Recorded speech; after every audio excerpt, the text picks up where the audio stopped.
My grandfather died when I was very young, and I was always interested in his war stories. He was involved in Dunkirk, he was evacuated, and he fought in mainland Europe.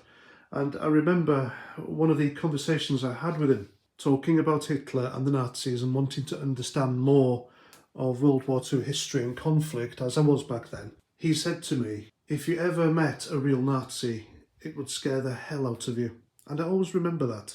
And that conversation with someone who went through it, who dealt with, fought against, and encountered real Nazis, makes me think these days that the ones who call people Nazis willy-nilly have absolutely no idea what they're talking about. I don't believe there are real Nazis alive today. There are pale imitations, there are the skinhead loners who live with their parents or in the basement, and they congregate in the dark corners of the internet, telling racist jokes, and that's it. Pale imitations. These people today aren't real Nazis. A real Nazi was a frightening human being. A real Nazi was a dangerous fanatic. And these people were so dangerous and believed the rhetoric and ideology which they were taught, it took several nations to defeat them in World War II. These people literally conquered Europe in a jiffy. These people lived off hate. They murdered, they tortured, they got off on human misery, especially humans that didn't look like them. And therefore, when you have people like Gary Lineker and LBC's James O'Brien call people Nazis willy-nilly, I think it makes a mockery of the real Nazis' victims, people like the Jews, homosexuals, the disabled. If Gary Lineker and James O'Brien and their ilk, if they ever encountered a real Nazi, they would shit themselves. And when these idiot leftists, these woke wankers, when they get in touch with me on Twitter and show me a screenshot of Gary Lineker's infamous tweet and tell me, show me in this tweet where Gary Lineker used the word Nazi, it just shows their level of ignorance, because when you compare someone or something to Germany in the 1930s, you are calling them Nazis without using the word Nazis. The reason Gary Lineker used the term Germany in the 1930s was because Germany was in the iron grip of the Nazis. No other reason. He didn't use Germany in the 20s, he didn't use Germany in the 50s or 60s, and he didn't use Germany in the 80s, and that's the reason why. And then we come to Steve Bray. If you don't know who Steve Bray is, he is an abusive lunatic who parades up and down Parliament Square in London and then confronts and abuses members of Parliament who are pro-Brexit. And whoever is funding Steve Bray, and he is being funded by the way, he is a retired old soak from South Wales whose real name is Dave Allen. And the people paying him should be ashamed of themselves, they really should.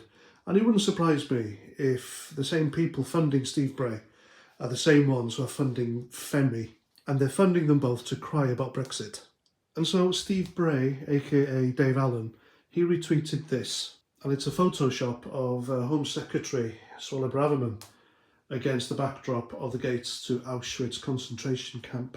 Now the reason he did this is because Suella Braverman went to Rwanda recently and had a photo taken in front of a construction site which was building plush accommodations for illegal migrants being deported there by Britain just to ensure that they're safe, which is something the Nazis would never do.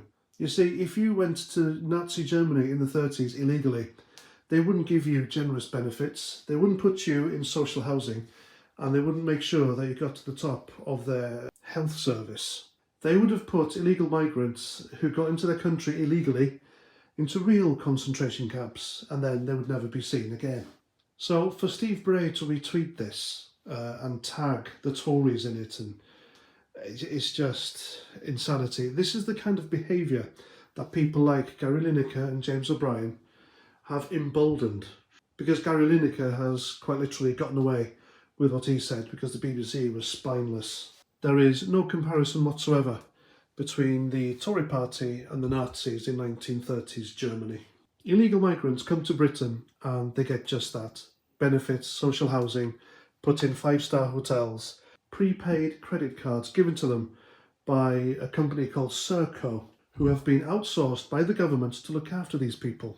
Or if we can't give illegal migrants any of that, We fly them to Rwanda, a safe country. After all, these illegal migrants and so-called refugees, they're fleeing persecution, aren't they? And they want to be safe. Now, if the Tories really were putting these people in concentration camps and gassing them and executing and torturing them, then there would be an uproar, and rightly so. But they don't. I am quite sure the Jewish survivors of the Nazi horrors would have been quite grateful if they did have benefits, social housing, top of their healthcare system, or flown to a safer country, rather than what happened to them, wouldn't they? This whole thing is just a mockery of the Holocaust, it really is, and the suffering of the Jews, and it needs to stop. I'm all for free speech, but this is just ridiculous. And if the lefties hate the Nazis so much, wait until they hear about their hero, Uncle Joe Stalin. Because if kill count was a competition between the Nazis, Adolf Hitler, and the Soviets, communist Soviets, and Joe Stalin, then the commies would win, hands down. So there we go, that's my video. I hope you like. Please subscribe if you haven't already. And until the next time, have a great day, look after yourselves, and Roger Trout.